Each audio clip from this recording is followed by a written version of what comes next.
My name is Amelia and I'm 49. I've worked for many years as an office clerk at a local factory. Until recently, I live with my husband Theodore, my mother-in-law Harriet, and our only daughter Kyrie in my husband's family home. We were married for 28 years. It feels like such a long time to me, but just a few days ago, I put an end to that marriage. Yes, I got a divorce. It's what they call a late life divorce. Some people were shocked while others just said it was inevitable. My married life began when I met my husband at the age of 20. Back then, I just graduated from commercial high school in our town and started my job as an accounting clerk at the same factory where I still work. My father's friend introduced me to Theodore. He's a young relative of ours. How about meeting him? He works at the city hall. My mom said, "A government job? That's a great opportunity for you. Please meet him." She was all for it. At our first meeting, Theodore seemed very earnest and a bit nervous. Nice to meet you. I'm Theodore. He didn't talk much, maybe because he was nervous. What do you do at the city hall? Any hobbies? He answered all my questions politely.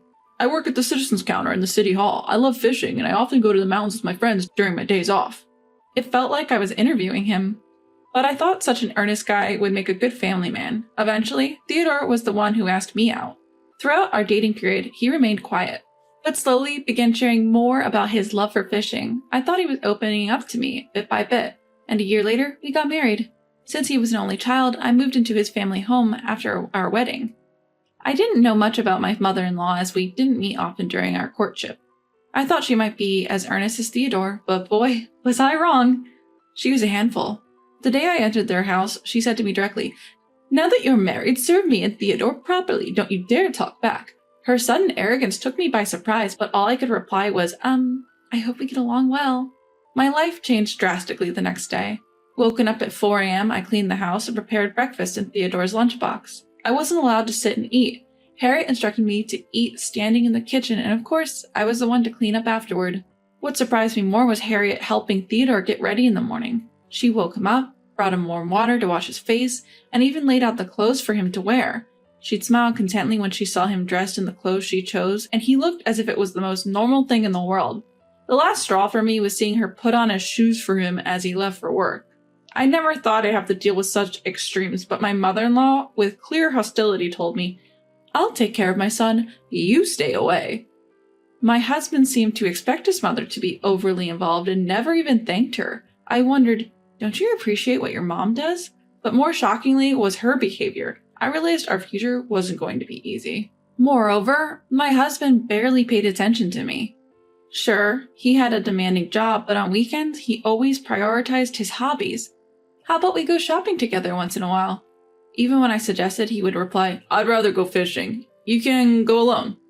"I want to spend time with you." "There's no need for that." That's how he dismissed me. The only times he'd join me were for events like relatives' weddings or funerals. One day I asked him, "Why did you marry me?" He said, "Family was pressuring me since I was getting older. Finding someone on my own was a hassle, and you were introduced at the right time, so I just married you." Shocked, I asked, "Didn't you love me?" "I neither loved nor disliked you."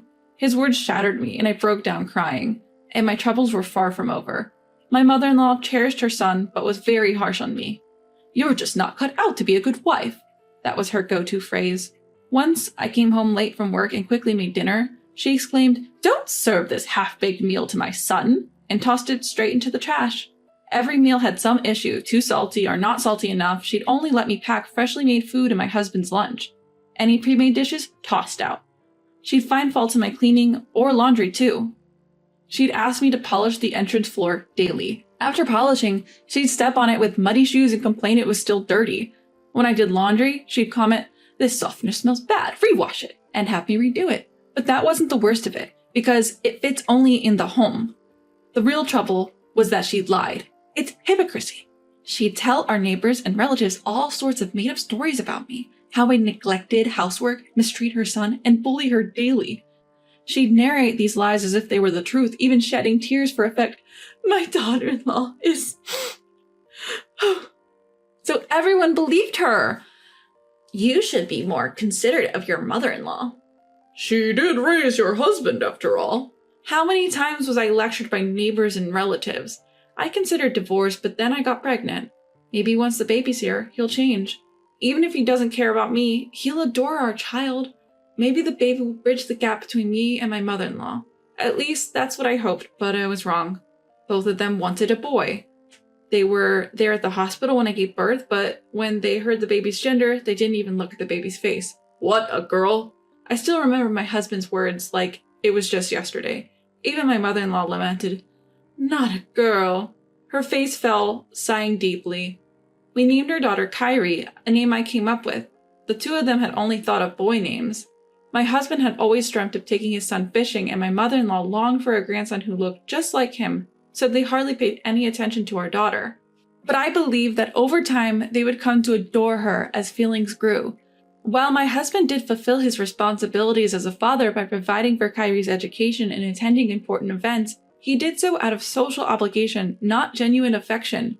He wasn't abusive, but their relationship lacked warmth. My mother-in-law was no different. As Kyrie grew older, she distanced herself from both of them.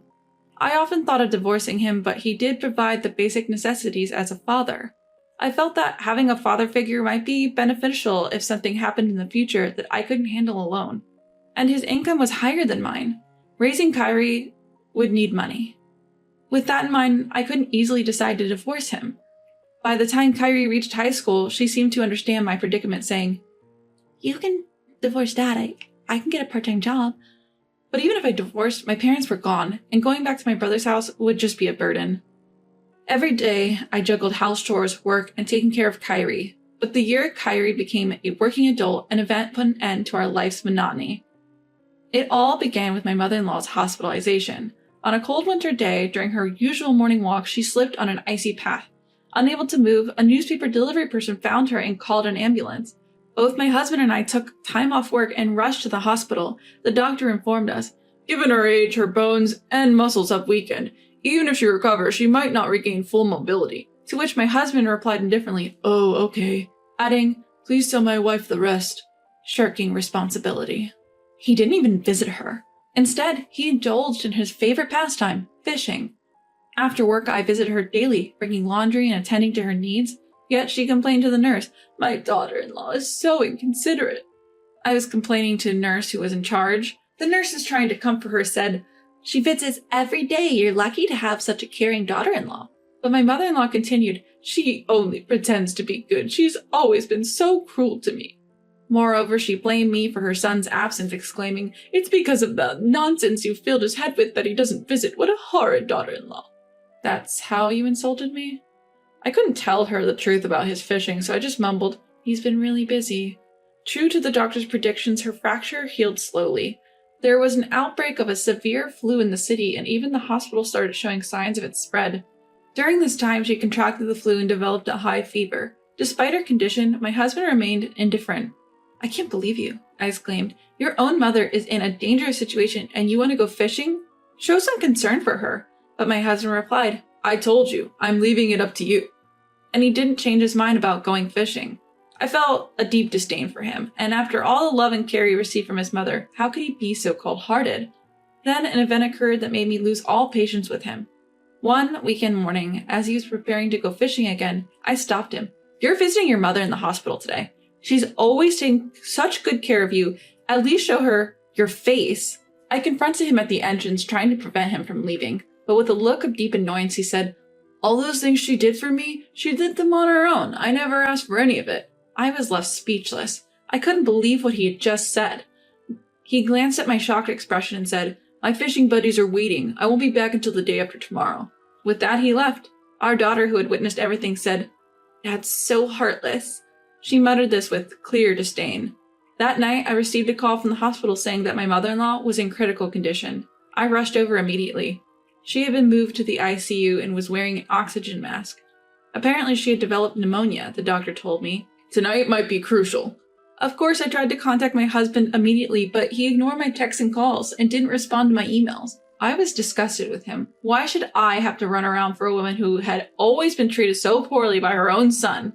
Why should I be the one by her side during her last moments? Shouldn't her own son, my husband, be the one doing this? After all, she had never done anything for me. Even knowing that his mother was critically ill, he prioritized his own fun. Why should I exhaust myself for these people? I'd had enough. These thoughts crossed my mind. "I see, then I'll be leaving." "Huh?"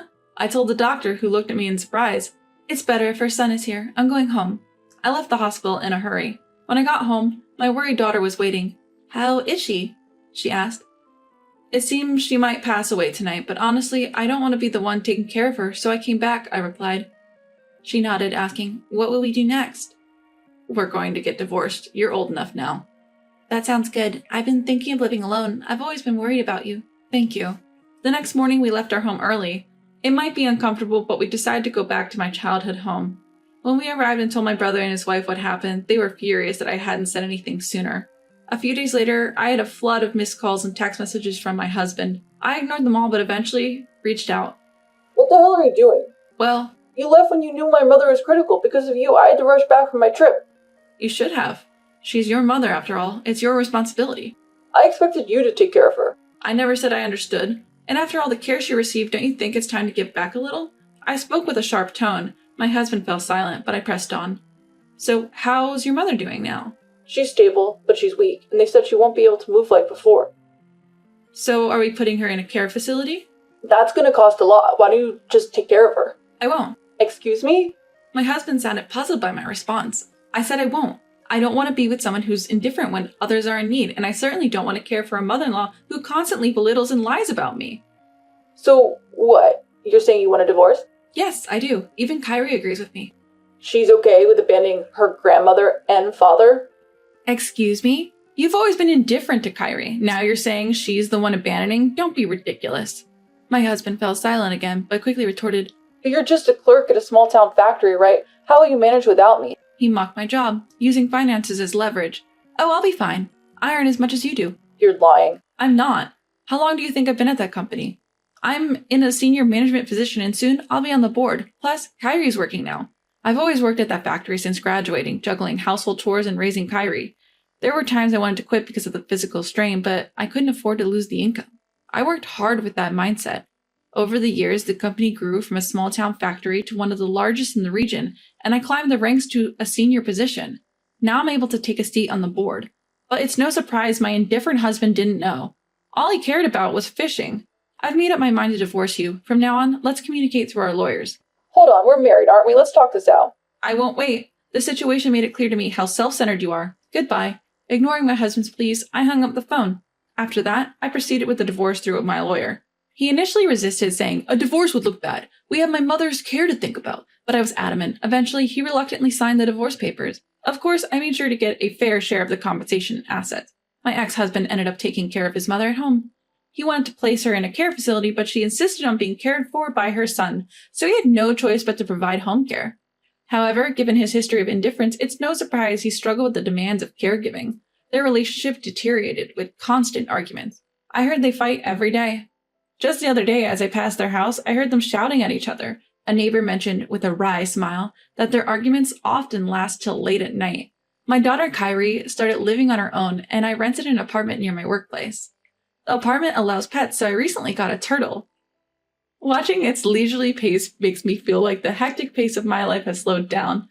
I want to spend time for myself now and live each day with enthusiasm.